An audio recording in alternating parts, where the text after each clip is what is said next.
Todo bantay din ang mga otoridad sa Manila South Cemetery sabay sa dating mga bibisita sa sementeryo. Para sa update, magbabalita live si Mobile Journal, Kayla Makantan. Kayla, kumusta dyan?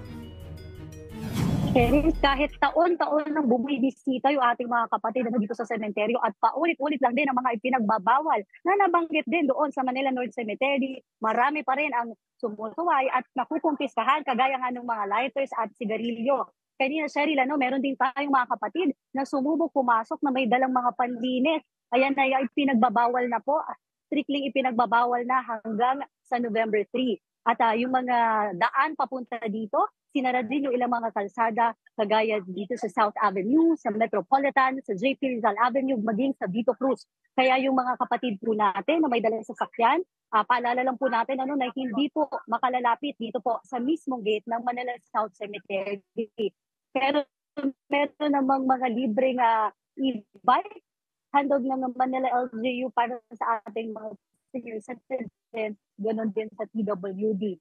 Cheryl, kahit pa iba-iba, makulimlim, biglang tumirik ang araw at bumuhos yung ulan, titigil na ulit ngayon ang ulan. Ngayon, umiinit na naman, umabot pa rin ng nasa 3,000 na yung bumisita ngayong araw dito sa Manila South Cemetery. Inaasahan ng pamunuan na abot ng 500,000 yung mga bibisita. Para sa araw na ito lang, iba pa yung para bukas. At yung iba nating nakausap, may mga maaga ng dumalaw na una na noong nakaraang linggo para daw kung sakaling mag-uulan dahil sa bagyo na meron ngayon ay hindi na nila kakailanganing bumalik pa muli. Pero ayan, papansin nyo, Cheryl, dito sa ating paligid, hindi ganun crowded. Mas crowded doon sa labas kung saan nagtitipon muna yung mga tao bago pumasok kasi nga minimake sure din nila na yung kanilang mga gamit ay makakapasok sila kasi nga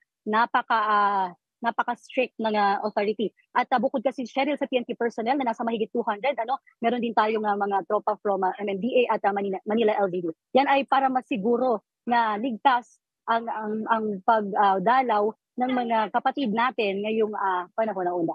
Sorry. Maraming salamat, Mobile Journal, Kayla Makantan.